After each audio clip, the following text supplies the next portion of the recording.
Baik, Pak Yasin, ini tadi dikatakan bahwa ini kasus terkait dengan pengadaan akomodasi ya, barang dan jasa, mulai dari transportasi, pemondokan dan penginapan sampai juga catering. Apakah untuk hal-hal yang seperti ini Menteri Agama mengetahui semuanya, Pak Yasin, atau atas persetujuan Menteri Agama atau memang bagaimana?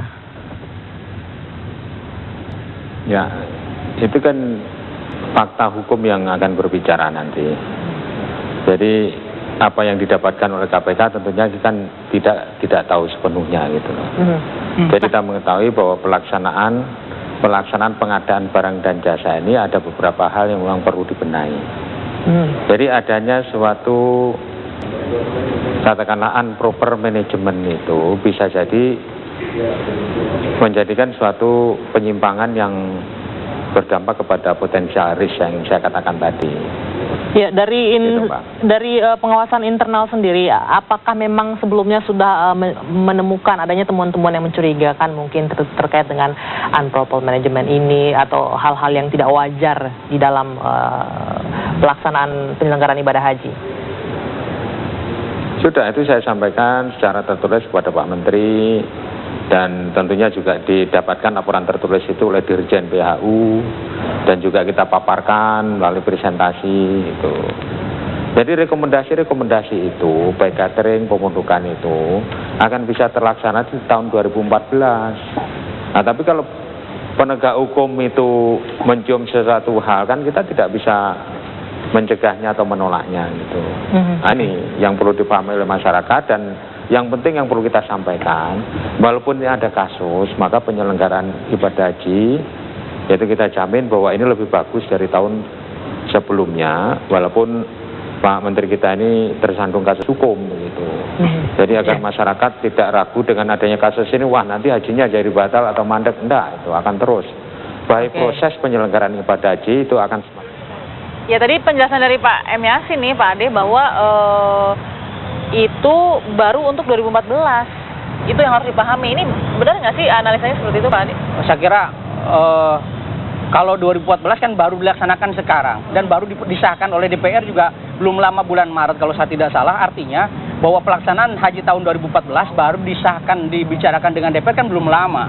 Kalau ini kan kasusnya 2012-13, artinya sudah kelewat. Dirjennya pun masih yang lama. Artinya ini bukan, saya kira salah kalau itu dikatakan salah, karena kalau haji 2014 adalah baru dibicarakan dengan DPR, baru diputuskan, belum dibayar BPH-nya juga baru tanggal 28 Mei yang akan datang. Saya kira perlu diklarifikasi gitu loh. Tadi ada juga penjelasan dari Pak M. Yasin sebagai Irjen dari Kementerian Agama, pemondokan, catering dan lain-lain itu kenapa bisa tidak diketahui atau mungkin ada kecurigaan penggabungan dan lain-lain itu karena ada improper management. Setuju tidak Pak dengan itu? Saya nggak kurang setuju, karena semua komponen-komponen di haji itu, dari pemondokan, catering, transportasi, semua dalam pengawasan, dalam pengetahuan Kementerian Agama.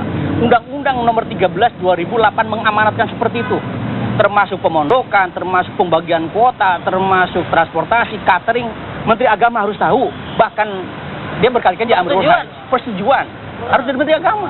Orang dijelaskan dalam undang-undangnya. Kalau misalnya tidak tahu, saya kira dia tidak memahami undang-undang. Apakah bisa kenanya di situ penyalahgunaan wewenang? Saya kira bisa seperti itu. Ketidaktahuan bisa jadi penyalahgunaan wewenang? Bisa seperti itu.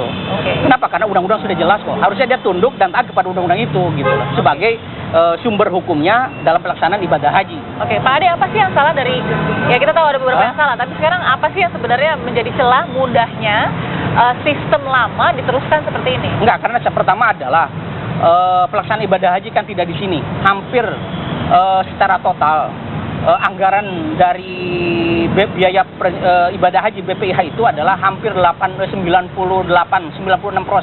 habis digunakan untuk pesawat sama pemondokan dan catering di Arab Saudi. Artinya peluang-peluang untuk pengadaan pemondokan, catering di negara orang itu sulit bagi kita untuk melakukan sebuah pengawasan secara detail, karena kita tidak tahu mekanisme seperti apa penyewaan, ketemu siapa. Itu bisa dilakukan, yang saya katakan adalah bagi siapapun tim pengawas akan kesulitan melakukan pengawasan di negara orang. Karena tidak punya akses? Tidak punya akses dan tidak bisa ketemu dengan pemilik pemondokan. Ini yang selalu menjadi sebuah pertanyaan besar untuk kita. Bisa saja orang yang kenal, yang sewenang-wenang di sana melakukan hal yang sama untuk itu. Dan ini adalah, saya katakan adalah mungkin menjadi makanan setiap tahun, setiap musim dalam pengadaan pemondokan. Oke, Pak Ade, kita dengarkan dulu Asosiasi Muslim Penyelenggara Haji dan Umrah Republik Indonesia atau AMPURI ini mengapresiasi langkah KPK juga untuk menyidik kasus korupsi atau dugaan korupsi di penyelenggaraan haji. Sebab selama berhubungan dengan Kementerian Agama, AMPURI menganggap kementerian tidak transparan, terutama soal kuota dan biaya pergi haji. Transparansi tentang dari sisi administrasi mungkin ya, keuangan. Saya rasa Kementerian Agama juga sampai sekarang menurut penilaian kami masih belum transparan. Saya pribadi paling sering, hampir setiap tahun saya selalu menanyakan kepada bagian keuangan di Kementerian Agama. Katanya transparan, mau dihitung uang setoran kita dan juga jamaah haji reguler. Tapi mana buktinya? Katanya, oh transparan, ini sudah dicek oleh BPK, setiap tahun ada pemeriksaan. Tapi tidak pernah sampai kepada kita. Hanya mungkin transparansi yang juga kita butuhkan adalah mengenai pembagian kuota itu sendiri, ya. Karena kembali lagi mungkin kita sebagai penyelenggara ibadah haji khusus, tentunya kita kan ada keinginan lah bahwa kita ini juga punya kepastian dalam berusaha, ya. Harusnya yang namanya plus adalah sesuatu yang plus, ya. Tapi kenyataannya sekarang kita ngantri bisa sampai 5 tahun. Sehingga tentunya tidak. Baik, itu tadi kata AMPURI, Pak Ade. Jadi kalau dari analisa Pak Ade dan pengamatan Pak Ade selamat ini, harus seperti apa sih pemisahan dana haji jamaah agar tidak terjadi penyalahgunaan? Bukan dipisahkan. Saya kira ketika yang sekarang kalau sudah terjadi seperti ini, maka pemerintah mau tidak mau harus moratorium. Oke. Karena terlalu besar dana yang dikelola. Yang terus kalau dibuka ini masyarakat akan terus mendaftar, sementara pemerintah tidak punya kemampuan untuk mengelola dana itu. Jadi solusinya gimana? Solusinya adalah moratorium. Selesaikan dulu yang sudah mendaftar untuk diberangkatkan. Ditutup dulu? Tutup dulu. Kemudian itu yang pertama. pertama. Tahun 2014 terakhir misalnya? Enggak, 2014 tetap. Artinya memberangkatkan orang yang sudah daftar dulu, yang sudah 2 juta orang itu berarti 10 tahun ke depan harus berarti sudah sampai tahun 2024? Iya. Sudah ada dong? Sudah ada. Artinya itu sudah begitu panjang. Nah, masa tunggu itu sampai memperbaiki sistem yang ada. Nah, di mana dana yang sudah masuk itu dikelola dengan baik, dikembalikan kepada jamaah. Itu yang harus menjadi sebuah catatan. Dikembalikan kepada jamaah bagaimana nih? Iya, artinya bukan dalam bentuk cash. Ya. Bahwa orang yang sudah menabung dengan cukup lama, 10 tahun berbeda dengan orang yang baru 4 tahun. Karena setiap daerah, ketika porsinya dia membayar porsi, itu berbeda. Ada yang 8 tahun, ada yang 6 tahun, ada yang 10 tahun.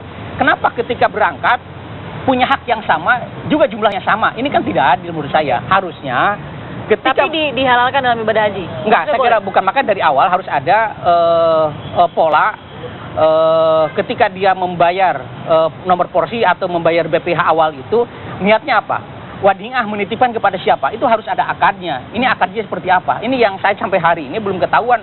Apakah akadnya ini wadingah kepada pemerintah, terus pemerintah punya otoritas untuk melakukan